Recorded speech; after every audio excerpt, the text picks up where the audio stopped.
अविलंब लोकमत के प्रश्न doctor Shashi Tharoor.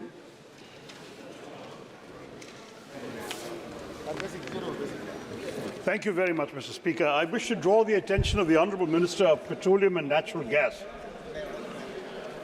to the woeful situation of traditional fishermen in Kerala who are grappling with the debilitating shortage of kerosene.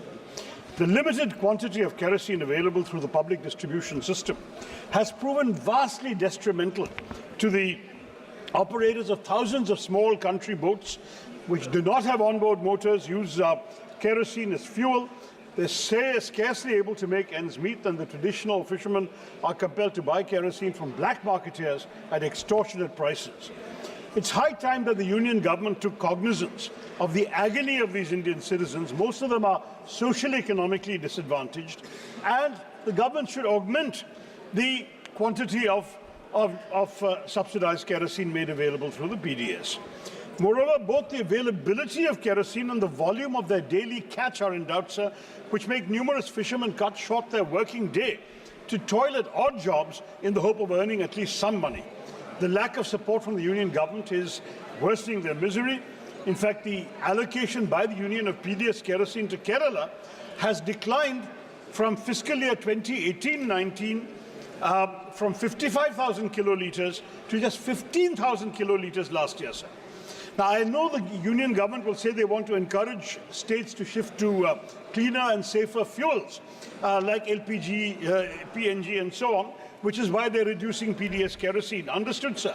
But coastal states like Kerala are already amongst India's foremost states in terms of LPG and green energy coverage.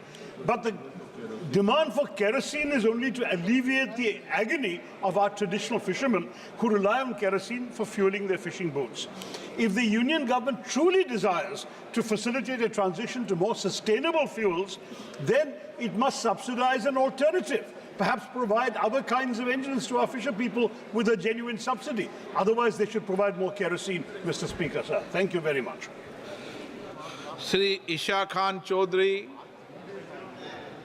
Honorable Speaker, my erosion-prone constituency of Dakshin Malda in West Bengal consists of 5 blocks in Malda and 2 blocks in Murshidabad district.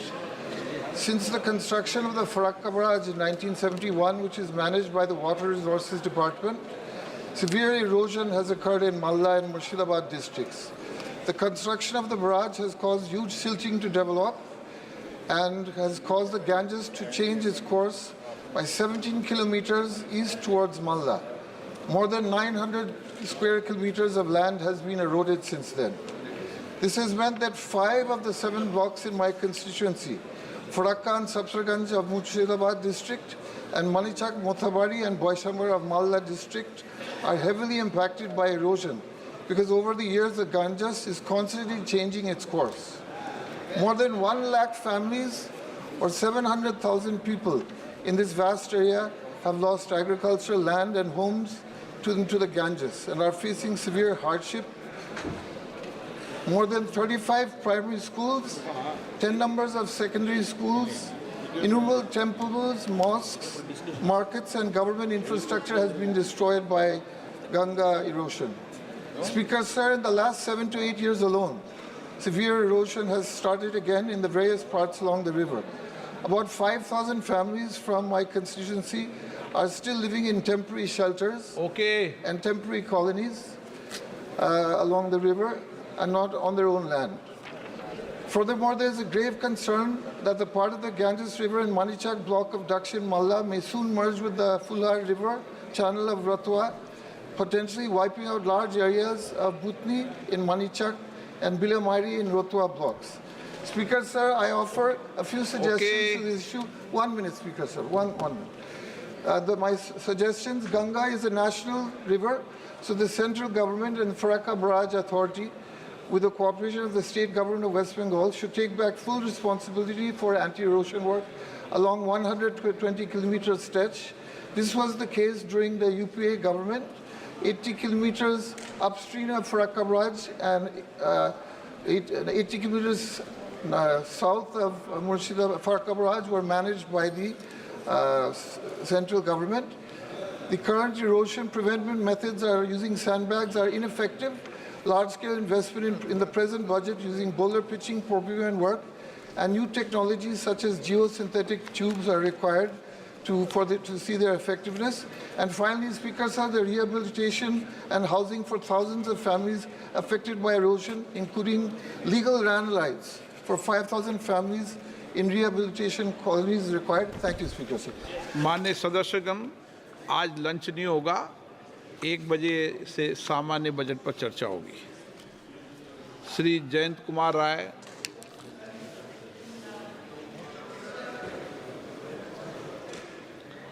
Jayant Kumar this Rai. opportunity, sir. Sir मैं बोलूं? हाँ, बोलिए Jayant ji. Sir मुझे opportunity दिया, thank you sir, thank you very much. Sir, I rise to bring to your urgent attention the recurring flooding of the Tista River, severely affecting areas like Todgao under Mal Block and Gajuldoba under Rajganj Block, apart from some other areas of Mekliganj and Moinaguri Block in my constituency. Sir, despite repeated flooding, the West Bengal government has failed to implement any permanent solutions, resulting in displacement of numerous people, significant agricultural losses due to siltation, and the tragic loss of human and animal lives. Sir, the persistent flooding suggests potential misuse of central fund by the state government, as temporary measures are implemented annually instead of addressing the root cause. Sir, I urge the central government to constitute a team to analyze the situation and propose permanent measures to mitigate flooding. Sir, immediate intervention is necessary to safeguard the livelihoods and homes of our citizens and prevent further loss of lives. Thank you, sir. Shrimati Kalaben Mohan भाई देलकर। राजीव रंजन।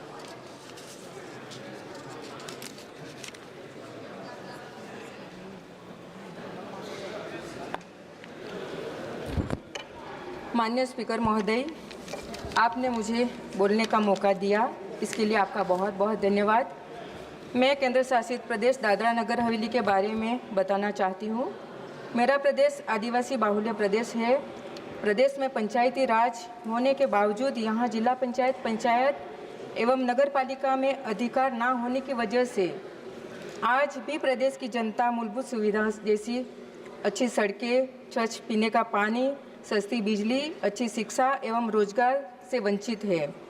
महोदय, भारत सरकार की सभी schemes प्रदेश की जनता को घर घर तक पहुँचे, साथ ही जनता को उनका हक और अधिकार मिले और विश्व के सबसे बड़े लोकतांत्रिक देश में हमारे प्रदेश को भी लोकतांत्रिक प्रक्रिया से जोड़ने के लिए पूर्ण असेंबली दी जाए। इस संदर्भ में 2014 महामहिम उपराष्ट्रपति जी ने अध्यक्षता में और स्टैंडिंग कमेटी ने भी दोनों प्रदेश को पूर्ण विधानसभा देने की सिफारिश की थी। यह विषय मैंने 2021 एवं 2019 में तत्कालीन सांसद मोहन भाई डेलकर जी ने भी इस सदन में रखा।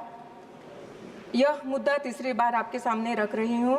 महोदय, मैं आपके माध्यम से महामहिम राष्ट्रपति जी एवं भारत सरकार से नम्र निवेदन करती हूँ कि इस विषय को गंभीरतापूर्वक लेकर इस विषय पर उचित कार्यवाही की जाए और दादरा नगर हवेली एवं दमन दीव पूर्ण असेंबली दी जाने की दिशा में कार्य शुरू करने की कृपा करें।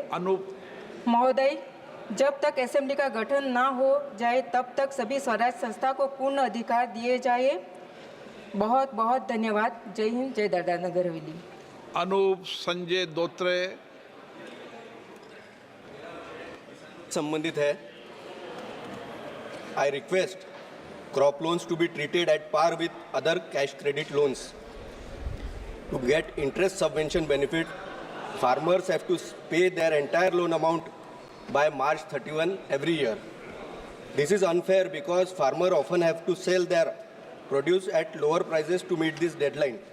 In contrast to other industries, only need to maintain the sanctioned loan amount to renew their cash credit loans. They have to pay the full amount. मेरी विनंती है सर कि किसानों को अपनी पूरी उपज, अपना क्रॉप लोन रिन्यूअल के लिए जब प्राइस में मार्केट की प्राइस जब कम रहती है तब उनको बेचना पड़ता है। अगर किसानों को जो उनका लोन है वो कैश क्रेडिट, जो इंडस्ट्री में कैश क्रेडिट कैटेगरी में लोन आता है, उस कैटेगरी में अगर डाला जाए, उसको वही ट्रीटमेंट अगर मिले तो किसानों को बहुत अच्छी राहत मिलेगी। जो एमएसपी में सरकार के काफ़ी पैसे जो 1,70,000 करोड़ एमएसपी में खर्चा होते हैं उसमें भी एक अच्छी राहत मिलेगी और किसानों को बहुत अच्छा समर्थन मिलेगा। एक क्रांतिकारी निर्णय हमारी मोदी सरकार लेंगी, ऐसी मैं आपसे अपेक्षा रखता हूँ। जय हिंद। निशिकांत दुबे जी। धन्यवाद अध्यक्ष महोदय। सर, संविधान खतरे में। हम यहाँ हंसने की बात करते हैं, दलितों की बात करते हैं, पिछड़ों की बात करते हैं, आदिवासी को बचाने की बात करते हैं, और सारे सरकारों की नीतियां, चाहे केंद्र सरकार हो चाहे राज्य सरकार हो, कहीं किसी की भी सरकार हो, उसका एकमात्र लक्ष्य यही है कि समाज के अंतिम व्यक्ति तक पहुंचना है।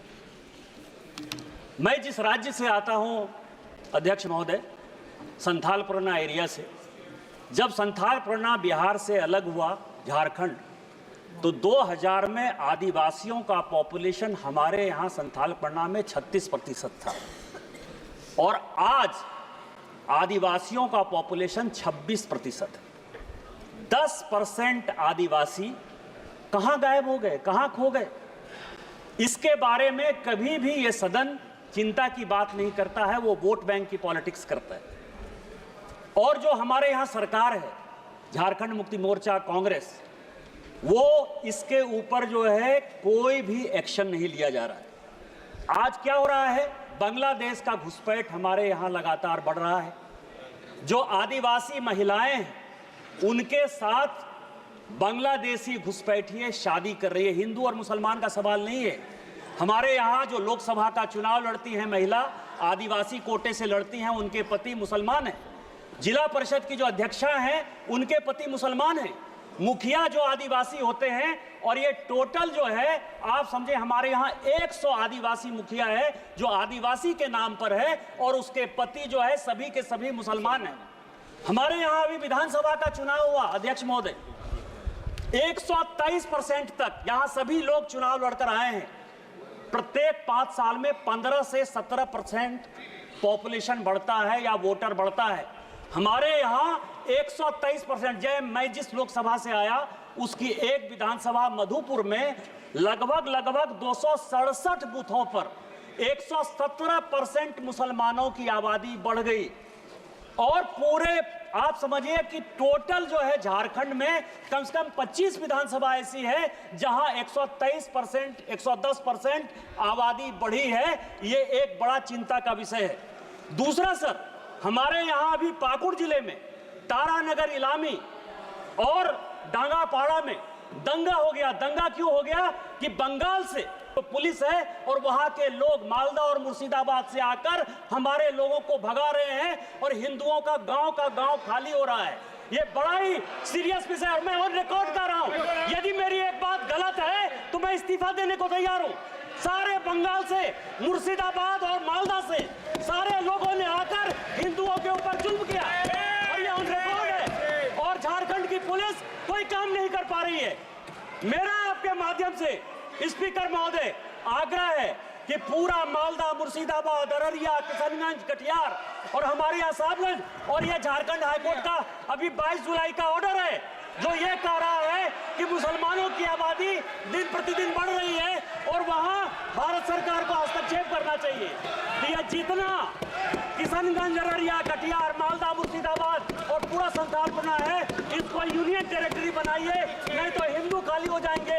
एनआरसी लागू करिए और इसके पहले यदि कुछ नहीं होता है तो सबसे पहले हाउस की एक कमेटी भेजिए और पूरे सभी उसमें तृणमूल कांग्रेस के मैक्सिमम पर रखिए कि वो कमेटी जाए। और दूसरा जो ये लॉ कमीशन की रिपोर्ट है 235वीं, 2010 की, उसको लागू करिए कि धर्मांतरण और शादी के लिए परमिशन जरूरी है।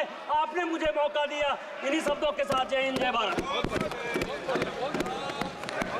जो मान्य सदस्य इस सदन का सदस्य नहीं उसका नाम लिया होगा तो निकाल देंगे, और कभी ले भी नहीं है। नेक्स्ट क्वेश्चन नंबर 7, कोडा विशेंद्र रेड्डी। అధ్యక్ష ఈ అవకాశం ఇచ్చినందుకు ధన్యవాదాలు. ఇది మా తాండూర్ బషీరాబాద్ సంబంధించిన రైల్వేలకు సంబంధించిన విషయము. ఇది ఒక ముఖ్యమైన విషయము. ఇది చాలా అర్జెంట్ విషయము. అధ్యక్ష, రైళ్ళు అంటే మనకు ఒక ప్రయాణం చేసే విధానము, నాకు కూడా అదే. కానీ మా బషీరాబాద్ ప్రజలకు రైళ్ళు అంటే ఒక విద్య. స్కూళ్ళకు పోతారు అధ్యక్ష. రైళ్ళు అంటే ఉద్యోగం చేసేందుకు వికారాబాద్, తాండూర్ మరి హైదరాబాద్కు రైళ్ళలో పోతారు. ఆపద వచ్చినా కూడా రైళ్ళు అంటే హాస్పిటల్, ఏమైనా ఆపద వచ్చినా హాస్పిటల్. అధ్యక్ష, తాండూర్ బషీరాబాద్ మధ్యలో కాగ్నా నది ఉన్నది. అయితే రోడ్డు మీద పోవాలంటే చుట్టూ తిరిగి పోవాలి, కానీ రైల్లో పోతే చక్కగా పోవచ్చు, అగ్వలో పోవచ్చు. అయితే అధ్యక్ష, అక్కడ తాండూర్ బషీరాబాద్కు రైళ్ళు ఎన్నో వస్తాయి కానీ వచ్చిపోతాయి, ఆగాయి. అందుకే ఎన్నోసార్లు అడుగుతున్నాము మేము హూబ్లీ ఎక్స్ప్రెస్ 173, 19 హూబ్లీ ఎక్స్ప్రెస్ అక్కడ ఆగాలని పోయేటప్పుడు వచ్చేటప్పుడు. అదే కాక ఇది 2 ఏళ్ల సది కాదు, 5 ఏళ్ల సది అడుగుతున్నాము. కానీ ఈ నడుమ 3 రోజుల కింద రాయలసీమ ఎక్స్ప్రెస్ ఏదైతే ఆగేద్దో అది 3 రోజుల బంద్ అయింది. నిజంగానే ఉన్నది లేదు, మళ్ళా ఇంతకుముందు అడిగింది కూడా రాలేదు. అధ్యక్ష, ఇది చాలా ముఖ్యమైన విషయము. ఈ రైల్వే మంత్రి గారి దృష్టికి తేదలుచుకున్నాము. మా తాండూర్ ప్రజలు ఇది చేస్తే రైల్వే మంత్రులకు కృతజ్ఞతగా ఉంటారు. మా తాండూర్ బషీరాబాద్ ప్రజలు మరోసారి అవకాశం ఇచ్చేందుకు ధన్యవాదాలు. माननीय अध्यक्ष महोदय, मैं आपके माध्यम से केंद्रीय नागर विमान मंत्रालय के अवगत करना चाहता हूं। अगरतला MBB एयरपोर्ट, जो कि त्रिपुरा का एकमात्र एयरपोर्ट है और वो नॉर्थ ईस्ट रीजन में यात्रियों के लिए एक महत्वपूर्ण प्रवेश द्वार है। वहाँ नया टर्मिनल बिल्डिंग 4/1/2022 को माननीय प्रधानमंत्री जी द्वारा इनॉग्रेशन किया गया है। प्राप्त जानकारी के अनुसार 1000 अंतर्राज्यीय और 200 अंतर्राष्ट्रीय यात्री संभालने की क्षमता है। 20 चेक इन काउंटर है। 3 मिलियन यात्री वार्षिक क्षमता है। अगरतला चिटागांग मार्ग पर अंतर्राष्ट्रीय उड़ानों का संचालन शुरू करने के लिए राज्य सरकार ने 18.85 करोड़ रुपए राशि एयरपोर्ट अथॉरिटी ऑफ इंडिया को दे दी गई है। वहाँ इंस्ट्रूमेंट लैंडिंग सिस्टम और ग्राउंड लाइटिंग सुविधा भी मौजूद है। वित्त मंत्रालय भारत सरकार ने 4/1/2023 को MBB हवाई अड्डा को सीमा शुल्क को चेक पोस्ट घोषित कर दिया है। मैं भारत सरकार के गृह मंत्रालय से इस संबंध में घोषणा की प्रतीक्षा कर रहा हूँ।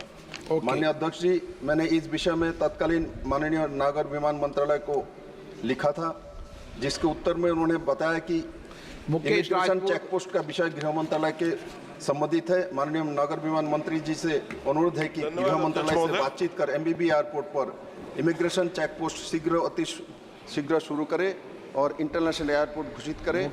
और धन्यवाद अध्यक्ष महोदय।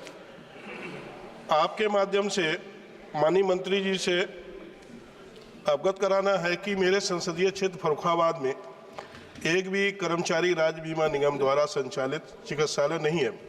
महोदय, फर्रुखाबाद जनपद में सैकड़ों की संख्या में भट्टे भी हैं, बीड़ी उद्योग का भी बड़ा काम होता है और साथ साथ में हमारे यहाँ तंबाकू का भी कई गोदामें हैं, कारखाने हैं और इसी के साथ साथ में कपड़ा की ब्लॉक पेंटिंग और जरदोजी का भी बड़े काम होते हैं, जिससे लगभग सैकड़ों की संख्या में, हजारों की संख्या में हमारे यहाँ श्रमिक काम करते हैं, परंतु उनके स्वास्थ्य संबंधी समस्याओं के समाधान के लिए एक भी श्रमिक चिकित्सालय नहीं है।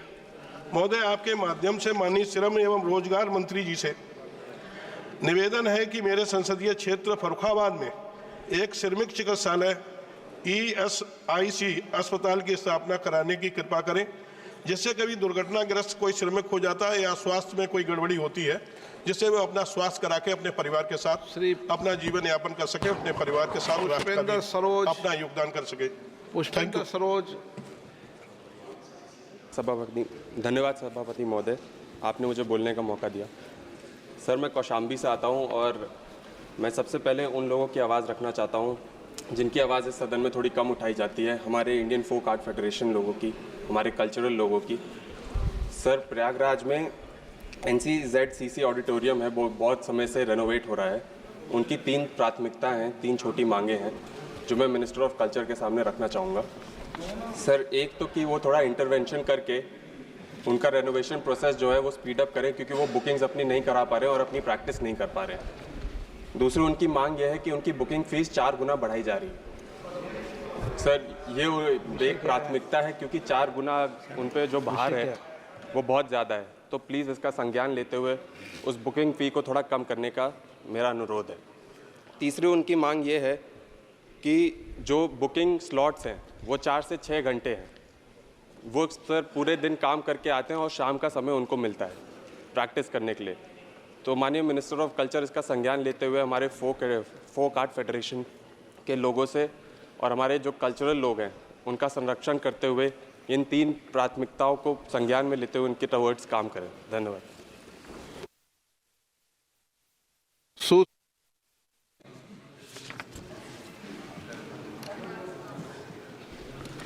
धन्यवाद सभापति महोदय, आपने मुझे पहली बार अपनी बात इस सदन में रखने का मौका दिया, इसलिए सबसे पहले मैं अपने क्षेत्र की ऐसी समस्या सदन में रखना चाहूँगी जिसका सरोकार जन जन से है।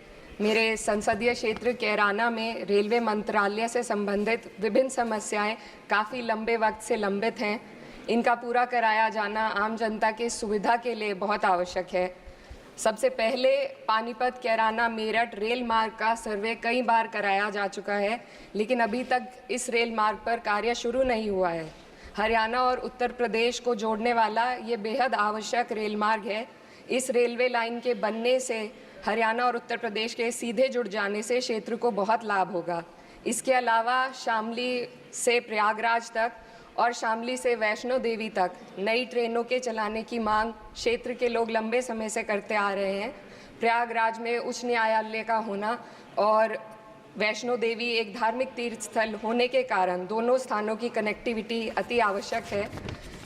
अंत में दिल्ली शामली सहारनपुर रेल मार्ग पर स्थित जंधेड़ी फाटक व रामपुर फाटक के ऊपर रेलवे पुलों का निर्माण काफ़ी लंबे समय से अधर में लटका हुआ है, जिसे क्षेत्र की जनता बहुत परेशान है।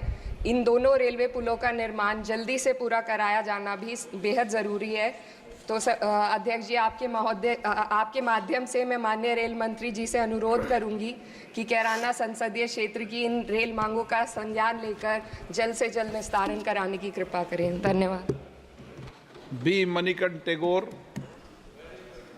தலைவர் அவர்களே, இன்று தமிழகத்திற்கு நடக்கின்ற அநியாயங்களிலே ஒரு அநியாயத்தை பற்றி பேச உங்கள் முன்னாலே விளைகிறேன். கப்பலூர் டோல்கேட் தொடர்ந்து வரும் கொடுமைகளை பற்றி உங்களிடம் தெரிவிக்க விரும்புகின்றேன். டிசம்பர் 9ஆம் தேதி 2022 இதே அவையிலே இந்த விஷயத்தை பற்றி பேசினேன்.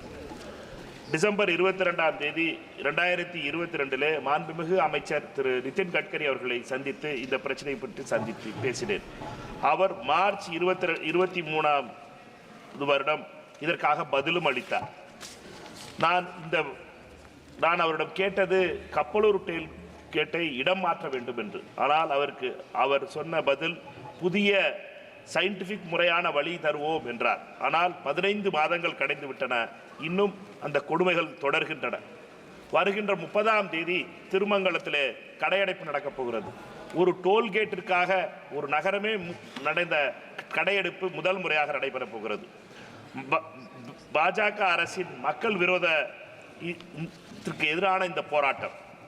நாங்கள் கேட்பது வெறும் 900 வண்டிகளுக்கு 2 கிலோமீட்டர் உபயோகிக்கின்ற இந்த வண்டிகளுக்கு 350 ரூபாய் கட்டணம் வசூலிப்பது எந்த விதத்தில் நியாயம் என்பதை பற்றித்தான். திருமங்கலம் நகர் மற்றும் கப்பலூர் சிப்காட் பகுதியில் உள்ள வாகனங்களுக்கு மட்டும் இந்த விதிவிலக்கு வேண்டும். பாஜக அரசு தமிழகத்திற்கு நியாயம் வழங்க வேண்டும். ஏன் இந்த உரிமைகளை எங்களுடைய உரிமைகளை வழங்க இந்த அரசு தயங்குகிறது என்று தெரியவில்லை. பாஜக அரசு திருமங்கலத்திற்கு இந்த அநியாயத்தை விளைக்கின்ற இந்த அரசு இதை முடிவு கட்ட வேண்டும் என்று உங்கள் முன்னாலே. अरुण कुमार सागर, अरुण कुमार सागर। अध्यक्ष महोदय, मैं आपका आभार व्यक्त करना चाहता हूं कि आपने शून्यकाल में मुझे बोलने का अवसर दिया। मान्यवर, मैं आदरणीय श्री काशीराम जी, जिन्हें बहुजन नायक और मान्यवर के नाम से भी जाना जाता है, एक भारतीय राजनीति में और समाज सुधारक थे, जिन्होंने बहुजनों तथा देश में सबसे निचले स्तर पर अछूत समूह सहित पिछड़ी जातियों के उत्थान के लिए कार्य किया। वास्तव में वह एक जमीनी कार्यकर्ता थे, मान्यवर, तथा जिन्होंने सदायगी जीवन व्यतीत करते हुए दलितों के लिए अपना पूरा जीवन समर्पित किया। यह किसी से छिपा नहीं है कि मान्यवर श्री काशीराम जी ने दलित राजनीति में एक महत्वपूर्ण स्थान बनाया, लेकिन वह राजनीतिक से ज़्यादा देश के दबे कुचले और पिछड़े समाज के उत्थान के लिए सदैव प्रतिबद्ध रहे। मेरा सदन के माध्यम से सरकार से अनुरोध है कि मान्यवर काशीराम जी के समाज और देश के प्रति योगदान को देखते हुए उन्हें भारत रत्न सम्मानित किए जाने हेतु समुचित कार्रवाई की जाए। मान्यवर, बहुत बहुत धन्यवाद आपका। सुश्री कंगना रनौत। माननीय अध्यक्ष महोदय जी, मैं आपका मेरी तरफ से और मंडी की जनता की तरफ से हार्दिक अभिनंदन करती हूँ, आभार करती हूँ कि आपने आज पहली बार मुझे इस सभा में बोलने का, मंडी क्षेत्र के विषय में बोलने का मौका दिया। महोदय, हमारे मंडी क्षेत्र में ऐसी बहुत सारी कला शैलियाँ हैं जो विलुप्त हो रही हैं।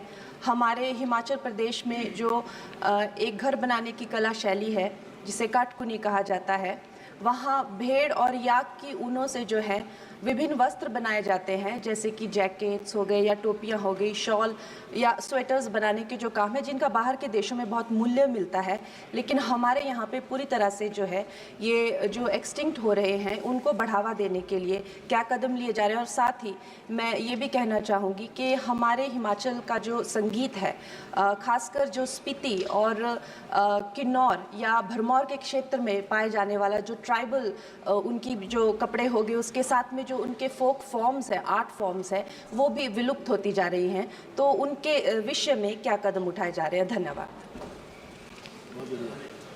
श्री विजय कुमार दुबे।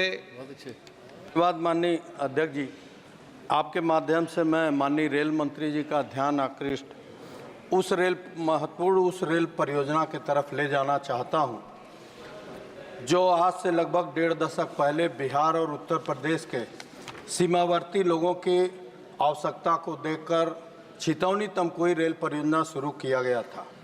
7-8 साल के अंदर 4 किलोमीटर पटरी बिछाकर और एक नया रेलवे स्टेशन छितौनी का पूर्ण करा के वो परियोजना बंद हो गया था। पिछले वर्ष हम लोग के भारी मांग पर माननीय रेल मंत्री जी के निर्देश पर रेलवे बोर्ड ने फरवरी माह को इस बंद पड़े परियोजना, जो 7-8 साल से बंद था, पड़े परियोजना को डिफ्रीज करते हुए इसका नया डीपीआर गोरखपुर रेल महाप्रबंधक से मांगा। आज 5 महीने से इस लंबित परियोजना के तरफ मैं ध्यान आकृष्ट करते हुए माननीय रेल मंत्री जी से मांग करता हूं कि अति महत्वपूर्ण बिहार उत्तर प्रदेश के सीमावर्ती लोगों की आवश्यकता को पूरा कराने के लिए बंद पड़े परियोजना को पुनः शुरू कराया जाए। धन्यवाद माननीय। श्री सुरेश कुमार कश्यप।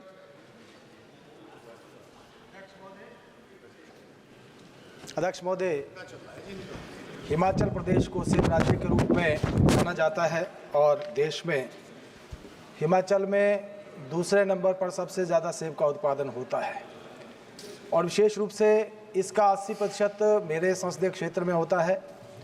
हिमाचल प्रदेश की जो सेब की आर्थिकी है लगभग 5,000 करोड़ रुपए की है। अध्यक्ष महोदय, प्राकृतिक आपदाओं के कारण, बर्फबारी न होने के कारण, भारी बरसात के कारण और कई बार ओलावृष्टि के कारण सेब की फसल बर्बाद हो जाती है और किसानों को और बागवानों को बहुत बड़ा नुकसान उठाना पड़ता है। मेरा आपके माध्यम से केंद्रीय कृषि कल्याण मंत्री और माननीय प्रधानमंत्री जी से निवेदन है कि अन्य फसलों को जिस प्रकार से फसल बीमा योजना के तहत लाया गया है, सेब की खेती को भी फसल बीमा योजना के तहत लाया जाए, ताकि बागवानों को जो आपदाओं के कारण नुकसान होता है उससे उसकी भरपाई की जा सके और किसानों को मदद की जा सके। आपने मुझे बोलने का मौका दिया, आपका बहुत बहुत धन्यवाद। Shri doctor Gumma Tanuja Rani.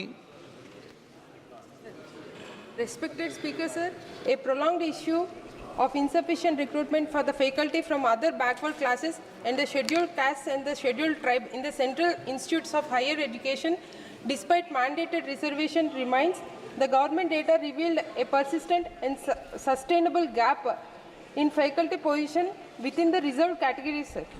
In 2021, 6,074 faculty positions remained vacant across 42 government-run universities, with 75 falling under the reserved categories. Recent parliamentary data on August 1st, 2023, revealed that only 4% of professors recruited belongs to OBC category. The data for an RTI reply in 2023 also exposed faculty shortage in SC, ST and OBC category in several departments of IIT Delhi, with 14 departments having no faculty from SC or ST and 24 departments lacking any SC faculty and 15 departments lacking any ST faculty and 9 departments have no faculty from OBC. The central universities, including IITs, mandated to follow reservation policies allotting 15% SCs, 7.5% STs and 27% to OBC in the faculty appointments and admissions, display a clear mismatch between government equally goals and actual recruitment outcomes. I urge the government to take immediate corrective actions and initiatives like intensified special recruitment drives and rigorous implementation, monitoring and forward-looking measures such as government-sponsored preparatory programs for the aspiring faculties are essential. Thank you, sir. माननीय सदस्य माधव नैनी रघुनंदन जी। Opportunity to speak in the 0 hour for first time in my mother tongue language, that is Telugu, madam. అధ్యక్ష, తొలిసారి Medak parliament సభ్యుని గెలిచి వచ్చిన నాకు 0 అవర్లో మొదటిసారి మాట్లాడే అవకాశం కల్పించినందుకు మీకు ధన్యవాదాలు. నేను ప్రస్తుతం ప్రాతినిధ్యం వహిస్తున్నటువంటి మెదక్ పార్లమెంట్ నియోజకవర్గం నుంచి గతంలో ఈ దేశ ప్రధానిగా ఉన్నటువంటి శ్రీమతి ఇందిరాగాంధీ గారు, కేసీఆర్ గారు కూడా ఈ నియోజకవర్గం నుంచి ప్రాతినిధ్యం వహించారు. The constituency which I'm representing is Medak parliament. Earlier Honorable the then Prime Minister Srimati Indira Gandhi and Telangana Chief Minister KCR also represented the same constituency. But unfortunately, when Srimati Indira Gandhi ji was contesting in the year 1980, she promised a railway line from Tellapur, Patancheru, Sangareddy, Jogipet, Medak, Ramayampet, Siddipet to Karimnagar. A railway line of 225 kilometers was promised in the year 1980, madam. Since then, for the past 44 years, 44 సంవత్సరాల నుంచి madam, just 9 kilometers of railway line has been formed from Tellapur to Patancheru, madam. After running the train for a period of 3 months, railway department लोग बोला ये आमदनी नहीं आ रहा, इसके वजह से बोल के वो भी रेल रुक दिया मैडम. पटानचेरू में जो रेलवे लाइन कंस्ट्रक्शन हुआ था वो भी तोड़ दिया, अभी रेल बंद हो गई madam. It is a long demand, madam. Telangana, when it was formed only with 10 districts. Now there are 33 districts in Telangana state. Only one district headquarter, that is Sangareddy, is not having the railway station. Rest of the 32 districts are connected with the railway lines, madam. So one of the constituency, assembly constituency by name Patancheru, which is one of the Asia's biggest industrial area, is in my parliament constituency, madam. Almost 1,500 industries from different areas of the country are being located in Patancheru Assembly constituency. So my sincere appeal through you to the Honorable Minister is, as there is a demand and a survey has been completed in the year 1980 itself, I urge the Honorable Minister to kindly look into this matter of 225 kilometers of railway line from Tellapur, Patancheru, Sangareddy, Jogipet, Medak to Siddipet and Karimnagar, madam. As this is a largely developed and industrial area, there is a large demand of the people for this new railway stations which connects almost 7 districts of Telangana, madam. Thank you, madam. Thank you for giving me an opportunity. धन्यवाद. माननीय सदस्य कालीपत सरन जी.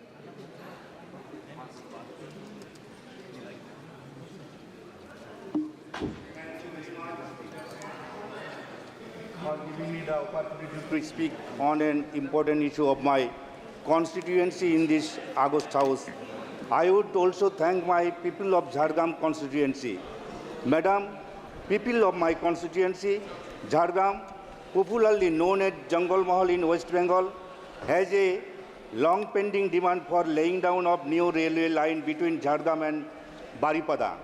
During the past Lok Sabha elections campaign, leaders of a national political party gave many assurance to the people of Jungle Mahal, Jharkhand, and one such assurance was the Jharkhand Gopi Ballabpur Baripada railway link, but till today, no step has been taken to fulfill their assurance.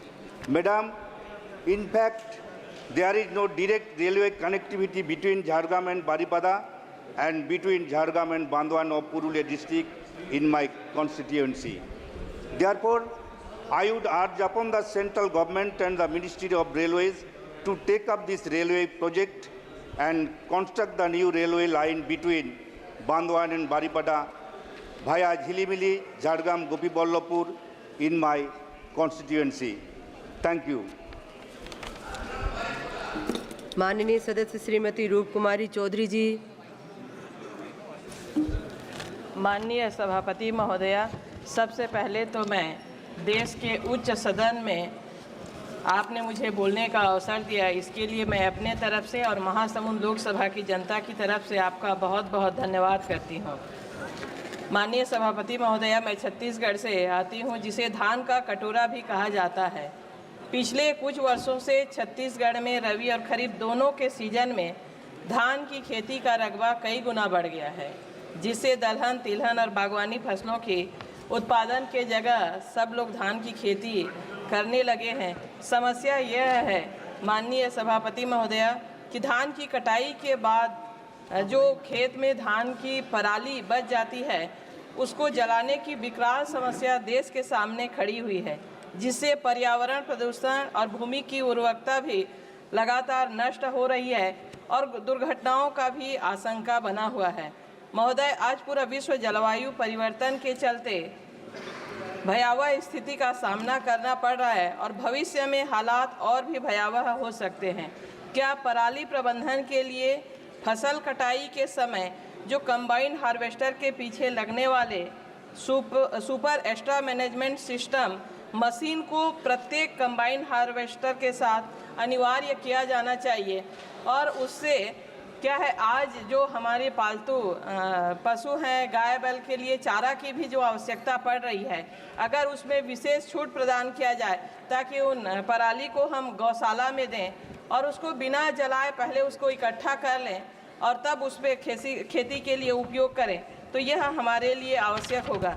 चूँकि बहुत जल्दी ही अक्टूबर-नवंबर में धान की फसल की फिर कटाई होगी, जिससे फिर ये समस्या हमारे सामने आएगी, तो इस तरफ मैं आपका ध्यान आकृष्ट करना चाहती हूँ. धन्यवाद. माननीय सदस्य श्रीमती सुप्रिया सूले जी. नमस्कार.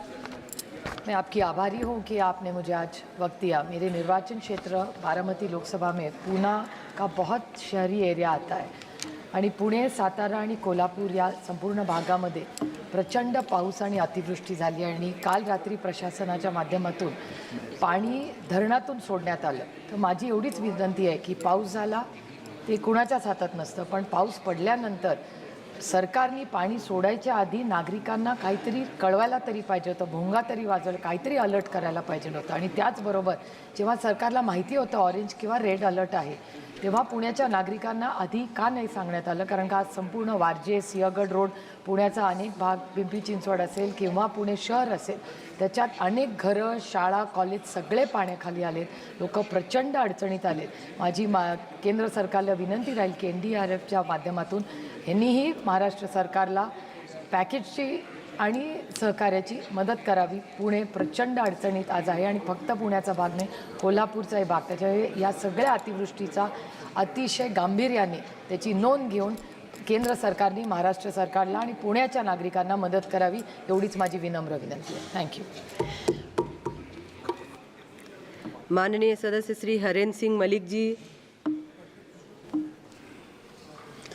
धन्यवाद सभापति जी, आपने मुझे बोलने का अवसर दिया।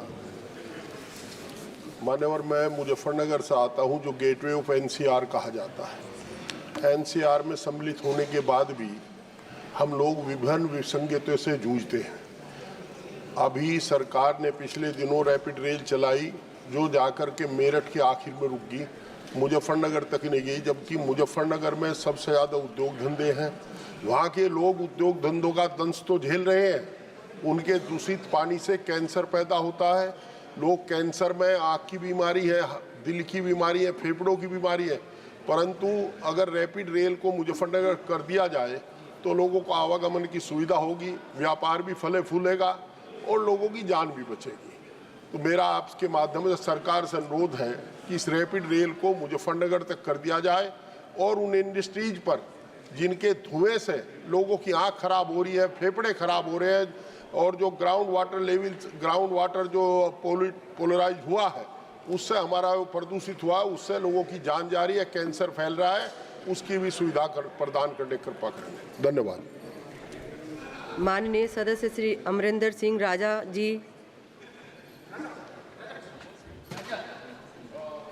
धन्यवाद अध्यक्ष महोदय। मैं आपका ध्यान एक बहुत ही गंभीर समस्या है जो देश की, उसकी तरफ लाना चाहता हूं। आज दैनिक भास्कर में खबर छपी है और उसमें लिखा है कि अब सहन नहीं होता ड्रग तस्करों के नाम लिए। उन्होंने खुद जो ड्रग्स लेते हैं, उन्होंने वीडियो बनाकर ड्रग तस्करों के नाम लिए। पंजाब के अंदर लुधियाना की खबर है और उन्होंने कहा कि अब सहन नहीं होता कि जिस मामले हम दलदल में इतने बुरी तरीके से घुस चुके हैं। अगली इंडियन एक्सप्रेस की खबर है, whipping trend in classrooms of Ludhiana rings alarms bells, school increases vigilance after recovery of devices from children। मेरे कहने का मतलब है अध्यक्ष महोदय, पंजाब के अंदर, वैसे तो मैंने कहा है कि देश की समस्या है, लेकिन पंजाब के अंदर ड्रग्स की समस्या इतनी ज्यादा है कि जहां भी हम जाते हैं, गांव के गांव खाली हो गए। कुछ नौजवान साथी तो देश छोड़ के चले गए हैं, जो बचे खुचे थे वो ड्रग्स में लग रहे हैं। और उसका कारण, वजह क्या है, मैं आपको बताना चाहता हूं कि पंजाब में 425 किलोमीटर बॉर्डर लगता है। जब लोग प्रदेश की सरकार को इस बात के लिए जिम्मेदार ठहराते हैं कि 4 गुना ड्रग्स हो गया, तो वो प्रदेश वाले कहते हैं कि अब BSP जो BSF का एरिया है, बॉर्डर सिक्योरिटी फोर्सेस का एरिया है, वो बढ़ गया है। 13/10/2021 को बॉर्डर सिक्योरिटी फोर्सेस 15 किलोमीटर तक आगे जा सकती थी, लेकिन अब 13/10/2021 से 50 किलोमीटर वो एरिया बढ़ा दिया है। BSF घर घर में चली गई, लेकिन इसके बावजूद भी ड्रग्स की समस्या हल नहीं हुई। मैं आपको ये कहना चाहता हूं कि संसद का ध्यान दिलाना चाहता हूं कि कम से कम ड्रग्स के ऊपर, ये चिंता का विषय है देश के लिए, 2-4 दिन की बहस होनी चाहिए और कौन जिम्मेदार है इसके लिए वो बातचीत करना चाहिए। धन्यवाद। माननीय सदस्य सुकांत कुमार पाणीगही जी।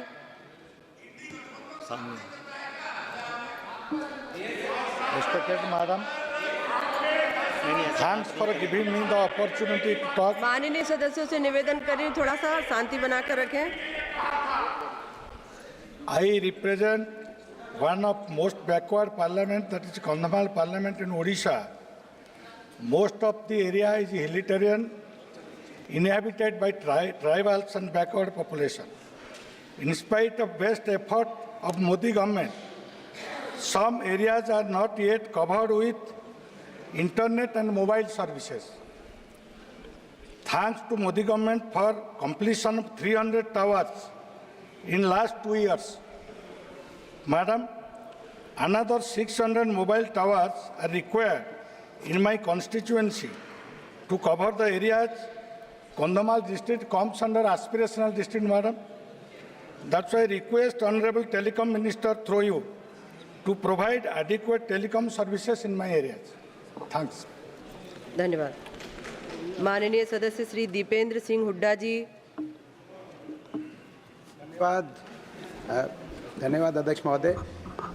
केंद्रीय पुलिस बल, सेंट्रल आर्म्ड पुलिस फोर्सेस, जैसा कि हम जानते हैं कि देश की सुरक्षा में अपनी महत्वपूर्ण भूमिका निभाते हैं, जिसमें BSF, CISF, CRPF, ITBP, NSG, SSB, Assam rifles शामिल हैं।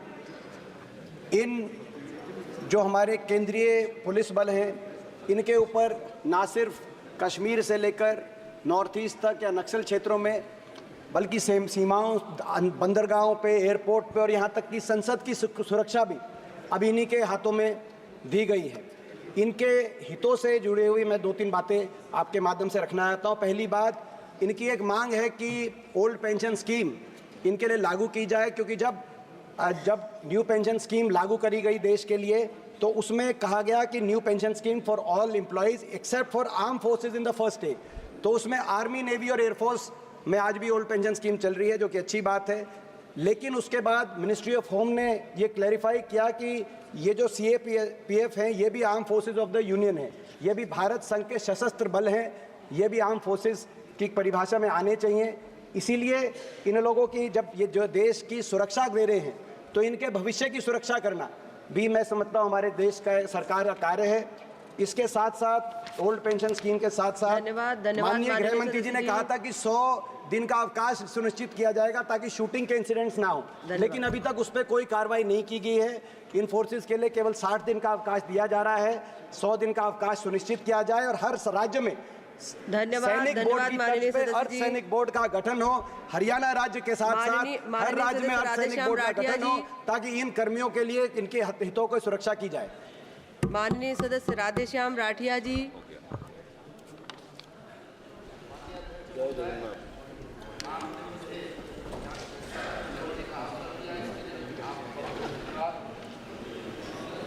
मेरे रायगढ़ जिला में माननीय पूर्व प्रधानमंत्री माननीय अटल बिहारी वाजपेयी जी के शासनकाल में प्रथम बार माननीय हमारे नीतीश कुमार जी रेल मंत्री रहे, रेलवे कैबिनेट मंत्री में थे। तब रायगढ़ जिले में अच्छी खनिज संपदा, जिसमें कोयला, चूना, पत्थर, डोलोमाइट एवं अन्य महत्वपूर्ण खनिज संपदा की बहुतायत को देखते हुए तत्कालीन मंत्री जी ने रायगढ़ रेलवे स्टेशन को विस्तार की योजना से 1998 में रेलवे टर्मिनल की भूमि का शिलान्यास किया था, पर टर्मिनल का ठंडे बस्ते में चला गया। आज रायगढ़ रेलवे द्वारा पिछले वर्ष 2023-24 में आए रुपये में यात्री आरक्षण टिकट लगभग 19 करोड़ रुपया है, अनारक्षित टिकट लगभग 28 करोड़ है, माल भाड़ा लगभग 46 करोड़ है, पार्सल लगभग 5 करोड़ है। बिलासपुर जोन में कोरबा के साथ सबसे अधिक आय देने वाला स्टेशन है आज, जबकि वहां एनटीपीसी जैसे पावर सेक्टर के 24,000 मेगावाट के बिजली उत्पादन होते हैं और सैकड़ों फैक्ट्रियां आने के कारण पूरे भारत से लोगों की आवाजाही बढ़ी है। इससे लगातार यात्री टिकट में बढ़ोतरी हो रही है, लेकिन बिलासपुर रेलवे जोन द्वारा इस तरफ किसी प्रकार से ध्यान न देने के कारण अपेक्षित और ठगा महसूस करते हैं। रायगढ़ जिले वासी के लिए टर्मिनल बन जाने की मैं अनुरोध करता हूं रेल मंत्री महोदय से। धन्यवाद। माननीय सदस्य श्री सीपी जोशी जी।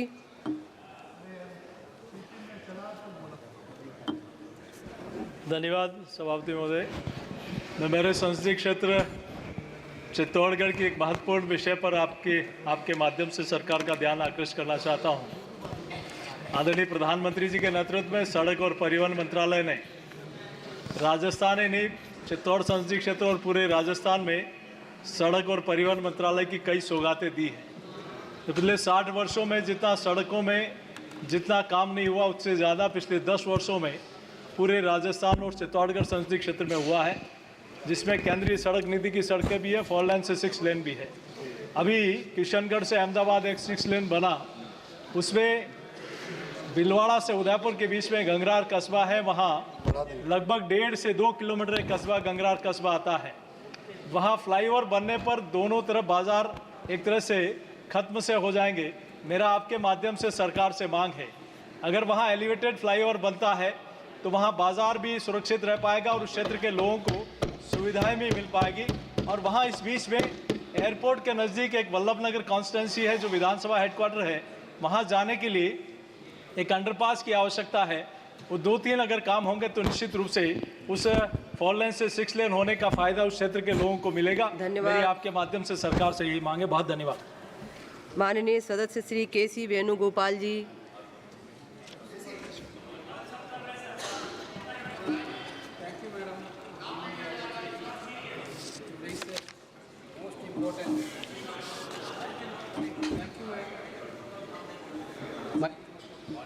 Mike.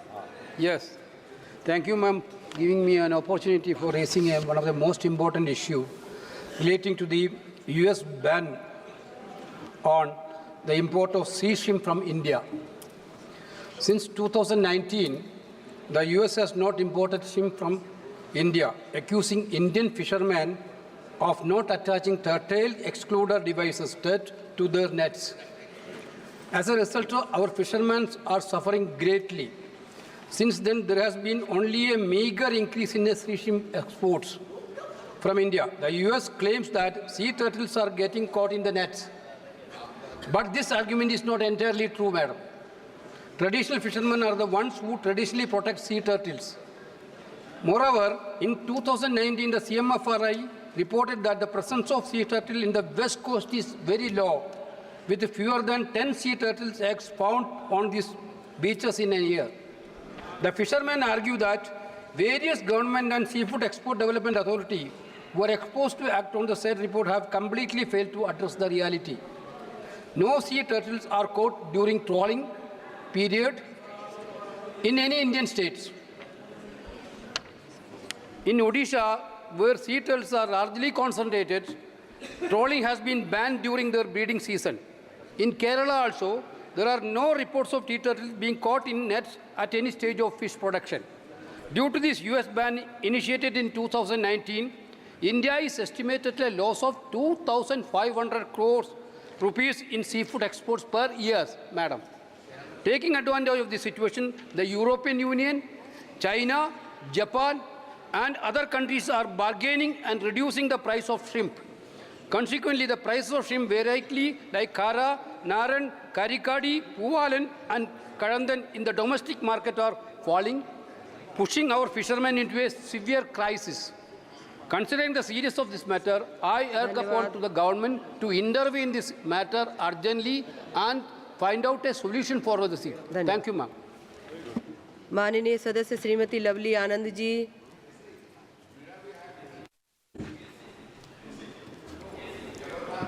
अध्यक्ष महोदय, बहुत बहुत धन्यवाद, आपने हमें बोलने का मौका दिया। मैं शिवहर लोकसभा क्षेत्र से आती हूँ। मेरे संसदीय क्षेत्र शिवहर के पुरनैया प्रखंड के अदौड़ी घाट से खोड़ी पाकर वाला यह है जो पूर्वी चंपारण जिला को जोड़ने वाली बागमती नदी पर पुल निर्माण की मांग दशकों से लंबित पड़ा है और पुल निर्माण नहीं होने से अगर हो जाता है तो दोनों जिला की दूरी काफ़ी कम हो जाएगा और वहाँ 4-5 लाख की आबादी को सीधे लाभ मिलेगा। साथ ही सीतामढ़ी जिला पूर्वी चंपारण से जुड़ जाएगा, उसकी भी दूरी कम हो जाएगी, 3-4 किलोमीटर कम हो जाएगा। ये बरसों से लंबित पड़ा हुआ है और अभी जो है हम ये कह रहे हैं कि वहाँ पर जो है बारिश ज़्यादा हो जाता है तो बाढ़ की समस्या आ जाता है, कटाव वहाँ हो जा रहा है। तो कम से कम डैम तब तक हो और फिर पुल का भी निर्माण हो। माननीय सदस्य और पुल के बन जाने से सीतामढ़ी, पूर्वी माननीय चंपारण श्रीमती संजना जाटव जी और ये सीतामढ़ी का जानकी धाम, अयोध्या का संपर्क भी सीधा जुड़ जाएगा। अतः मैं आपके माध्यम से ग्रामीण विकास मंत्री से भी आग्रह करती हूँ कि केंद्र सरकार इस पुल के निर्माण के लिए जल्द से जल्द जनता जनार्दन को और सर्व समाज को बहुत बहुत धन्यवाद देना चाहती हूँ, क्योंकि उन्होंने मुझे यहाँ हिंदुस्तान की बड़ी पंचायत में चुनकर भेजा है। अध्यक्ष महोदया, मैं भरतपुर संसदीय क्षेत्र से आती हूँ। यहाँ शहर से लेकर गांव तक पानी की बहुत बड़ी समस्या है। मेरे क्षेत्र में पानी की कमी है, क्योंकि ज़्यादातर पानी में फ्लोराइड और खारापन है। इसके पानी से गंभीर बीमारियों से लोग वहाँ जूझ रहे हैं। महोदया, मेरे भरतपुर से ज़्यादातर आबादी खेती पर निर्भर है। परिवार का पेट भरने के लिए खेती के अलावा रोजगार का कोई अन्य संसाधन नहीं है। पानी की कमी के कारण किसान भुखमरी और आत्महत्या करने पर मजबूर है। महोदया, मैं ज़मीन से जुड़ी हुई हूँ और एक किसान परिवार की बेटी हूँ, इसलिए किसानों का दर्द महसूस करती हूँ। सरकार पानी को लेकर बड़ी बड़ी घोषणाएं करता है, परंतु आज धरातल पर कोई काम नहीं हुआ है। मुझे दुख है इस बात का कि देश राजस्थान पानी की किल्लत को बखूबी जानता है, फिर भी बजट में राजस्थान की अनदेखी की गई है। सरकार ने राजस्थान को जनता जनार्दन की पानी से संबंधित कोई अन्य राहत या पैकेज नहीं दिया है। माननीय सदस्य श्री मूरा सोली जी, आपके माध्यम से मेरी सरकार से अनुरोध है कि सरकार मेरी संसदीय क्षेत्र माननीय सदस्य जी कंप्लीट करिए अपनी बात। धन्यवाद महोदय। நாடாளுமன்றத்தில் எனக்கு பேச வாய்ப்பளித்த அவைத் தலைவருக்கு நன்றியை தெரிவித்துக் கொள்கிறேன். நான் என்னுடைய டெல்டா மாவட்டத்திலிருந்து, குறிப்பாக சோழ நாட்டிலிருந்து தேர்ந்தெடுக்கப்பட்டிருக்கிறேன். சோழ நாடு சோறுடைத்து என்பார்கள். என்னுடைய டெல்டா மாவட்டத்தினுடைய விவசாயிகளுடைய நீர் ஆதாரமாக விளங்குவது மேட்டூர் அணை.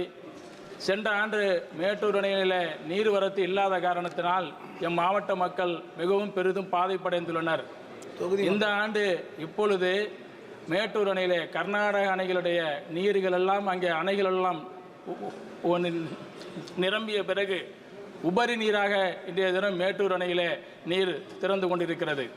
இதுபோன்று இல்லாமல் காவிரி ஆணையம் மாதம் எங்களுடைய மேட்டூர் அணைக்கு தமிழ்நாட்டிற்கு நம்முடைய திறக்க வேண்டிய நீரின் அளவை ஒன்றிய அரசின் மூலமாக எம் மாவட்ட மக்களுடைய கோரிக்கையாக உங்கள் மூலமாக ஒன்றிய அரசுக்கு தெரிவித்து விடுகிறேன். நன்றி, வணக்கம். शून्यकाल समाप्त। नियम 377 के अधीन मामलों को सभा पटल पर रखने हेतु माननीय सदस्यगण, नियम 377 के अधीन मामलों को सभा पटल पर रखा जाएगा। जिन सदस्यों को नियम 377 के अधीन मामलों को आज उठाने की अनुमति दी गई है और जो उन्हें सभा पटल